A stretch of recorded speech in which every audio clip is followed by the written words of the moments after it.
আচ্ছা, আমার মোবাইলে 10 মিনিটের বেশি রেকর্ডিং হয় না। তো আমি এখন রেকর্ড করে যেটা পাঠাচ্ছি সেটা হচ্ছে SN1 SN2 রিঅ্যাকশন। দেখ ভালো করে, যেই সলভেন্টগুলো SN2 রিঅ্যাকশন ফেভার করে সেগুলো হচ্ছে DMF, হ্যাঁ, ডাইমিথাইল ফর্মামাইড। দেখ বাদিকে যে স্ট্রাকচারটা দেওয়া আছে, বাদিকে স্ট্রাকচারটা হচ্ছে তোর এই স্ট্রাকচারটাকে বলি আমরা কি, ফর্মামাইড। এই স্ট্রাকচারটাকে আমরা বলি হচ্ছে ফর্মঅ্যামাইড। আর এইটা হচ্ছে ডাইমিথাইল ফর্মামাইড। কেন? কারণ এখানে দুটো মিথাইল গ্রুপ আছে, ঠিক আছে? তো এই দুটো মিথাইল গ্রুপ থাকার জন্যে এটাকে আমরা বলি হচ্ছে ডাইমিথাইল ফর্মামাইড। তারপর এটা হচ্ছে কি, ডিএমএসও, হুম, ডাইমিথাইল সালফক্সাইড। দেখতেই পাচ্ছিস এইটা আর এইটা, হ্যাঁ, এই দুটো হচ্ছে কি ডাইমিথাইল সালফক্সাইড, ঠিক আছে? তো এই দুটো মিথাইল গ্রুপ আছে, তাই এটাকে বলছে ডাইমিথাইল সালফক্সাইড। এটা অ্যাসিটোন, তোরা চিনিস। এটাকে বলা হয় টেট্রা হাইড্রোফিউরান। কি বলা হয়? টেট্রা হাইড্রোফিউরান, ঠিক আছে? This is furan, this is tetrahydrofuran. Okay, all these are called polar aprotic solvents. Polar aprotic solvent মানে হচ্ছে এরা পোলার তো বটেই, কিন্তু এরা H প্লাস রিলিজ করে না, aprotic. This means this doesn't release H plus, I mean proton. Okay, now let us see this thing. Polar aprotic solvent, এই পোলার অ্যাপ্রোটিক সলভেন্ট আর পোলার প্রোটিক সলভেন্টের এই দুটো আমরা লিখেছি এখানে, ঠিক আছে? এই যে ওয়াটার, এটাকে আমরা কি বলি? এটাকে আমরা বলি পোলার প্রোটিক সলভেন্ট। পোলার প্রোটিক কেন? কারণ ওয়াটার তো পোলার, আমরাও জানি। আর প্রোটিক কেন? কারণ এটা H প্লাস রিলিজ করতে পারে, ঠিক আছে? তো H প্লাস কখন রিলিজ করে? অবভিয়াসলি যদি আমি কোনো অ্যাসিড ঢালি এর মধ্যে, তো ডেফিনেটলি এটা H প্লাস রিলিজ করবে। ওকে, এইবার বলছে যে ধর আমি যদি ওয়াটারের মধ্যে, হ্যাঁ, এই আয়ন্সগুলো নিই, ঠিক আছে, তাহলে তাদের নিউক্লিওফিলিসিটির অর্ডারটা কী হবে? নিউক্লিওফিলিসিটির অর্ডার দ্বারা লিখে দিন, নিউক্লিওফিলিসিটি।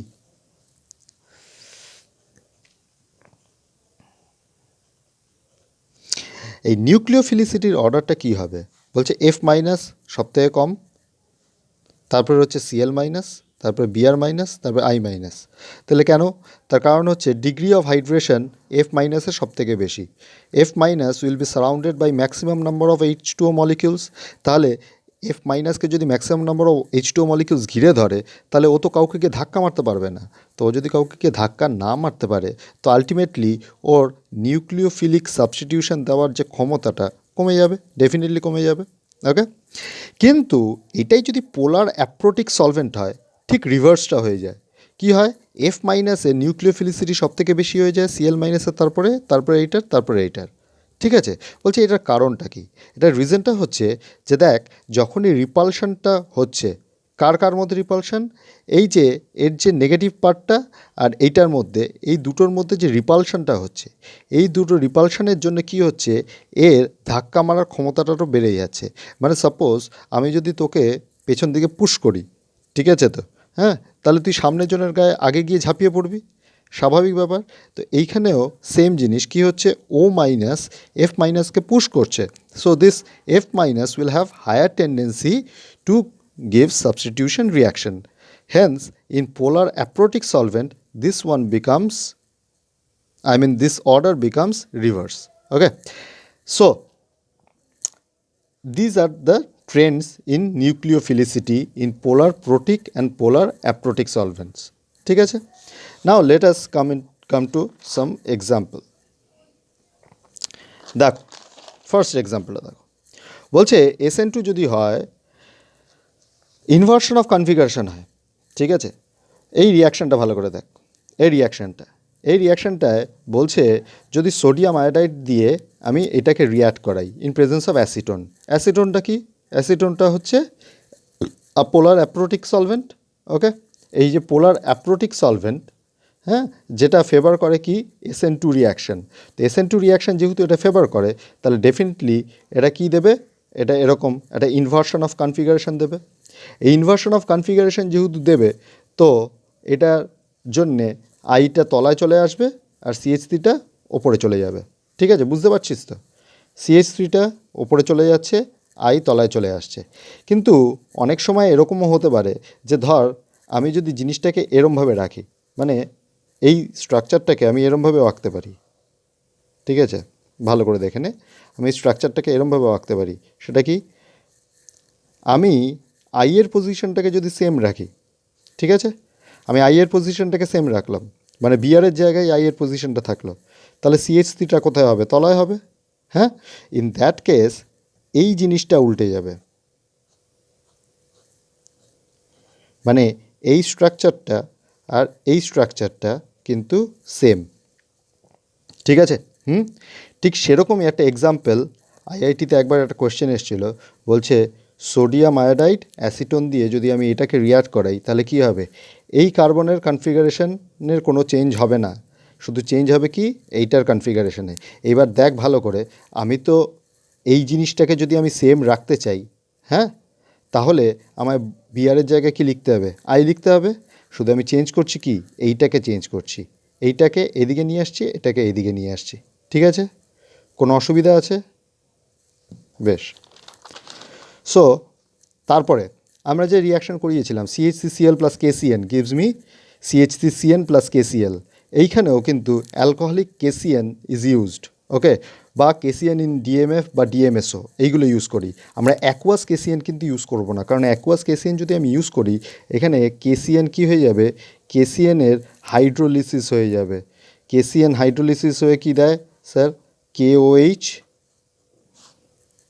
প্লাস HCN, ওকে। তাই আমরা কিন্তু এখানে অ্যাকোয়াস KCN ইউজ করি না, আমরা কি ইউজ করি? Alcoholic KCN। তারপরেরটা দেখ, বলছে যদি আমরা এখানে ফ্লোরোবেনজিন নিই, ফ্লোরোবেনজিন যদি আমরা সোডিয়াম ইথক্সাইডের সাথে রিয়াক্ট করি ইন প্রেজেন্স অফ ইথানল, মনে আছে এই জিনিসটাকে আমরা ইউজ করেছিলাম কোথায়? আমরা ইউজ করেছিলাম এলিমিনেশন রিয়াকশানে, কিন্তু এই জিনিসটাকে আমরা সাবস্টিটিউশন রিয়াকশানে ইউজ করতে পারি। দেখ, শুধু যদি এখানে ফ্লোরোবেনজিন থাকে, হ্যাঁ, তাহলে এই রিয়াকশানটা খুব স্লো হবে, ঠিক আছে? কেন? কারণ অবভিয়াসলি আমরা জানি কি ফ্লোরোবেনজিন এখানে ডাবল বন্ড হয়ে থাকতে বেশি ভালোবাসে, ফ্লোরোবেনজিন এখানে ডাবল বন্ড হয়ে থাকতে বেশি ভালোবাসে, তাই ডাবল বন্ডটা ইজিলি ভাঙবে না। কিন্তু যদি এখানে ইলেকট্রন উইথড্রয়িং একটা NO2 গ্রুপ থাকে, সেই ইলেকট্রন উইথড্রয়িং গ্রুপটা কী করবে? ইলেকট্রন উইথড্রয়িং গ্রুপটা আমরা জানি কি এইখানে প্যারা পজিশনে পজিটিভ চার্জ তৈরি করে, তাই এই বন্ডটা ইজিলি ব্রেক হয়ে বেরিয়ে যাবে। এই বন্ডটা যদি ইজিলি ব্রেক হয়ে বেরিয়ে যায়, হ্যাঁ, তাহলে কী হবে? এখানে ইজিলি একটা সাবস্টিটিউশন দেবে। হ্যাঁ, দেখ, এটা অ্যালকোহল, অ্যালকোহলটা কি? পোলার অ্যাপ্রোটিক সলভেন্ট, ঠিক আছে? কারণ আমরা আগেই পড়িয়েছি যে অ্যালকোহল কিন্তু H+ রিলিজ করে না। তারপর দেখ, এইটার সাথে যদি এটা রিয়্যাক্ট করে, আচ্ছা কোনটা ভালো রিয়্যাক্ট করবে? এইটা ভালো রিয়্যাক্ট করবে না এইটা ভালো রিয়্যাক্ট করবে? অবভিয়াসলি এইটাই ভালো রিয়্যাক্ট করবে। তাহলে কেন?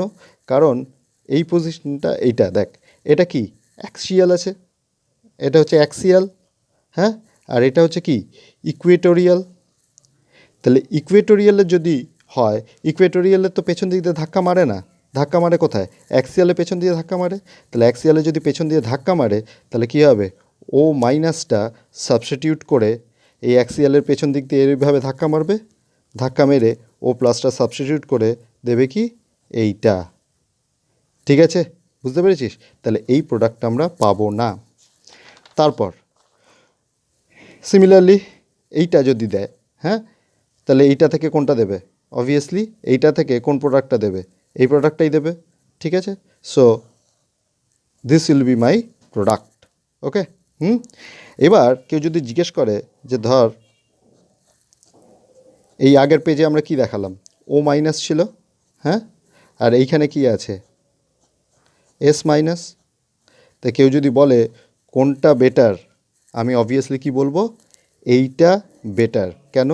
এস মাইনাস আর ও মাইনাস, ঠিক আছে? তো এস ইজিলি ইলেকট্রন ডোনেট করতে পারে, তাহলে এইটা কি হবে? বেটার, কি বেটার নিউক্লিওফাইল, ঠিক আছে? তো এস ইজিলি ইলেকট্রন ডোনেট করতে পারে, তাই এটা হচ্ছে কি বেটার নিউক্লিওফাইল।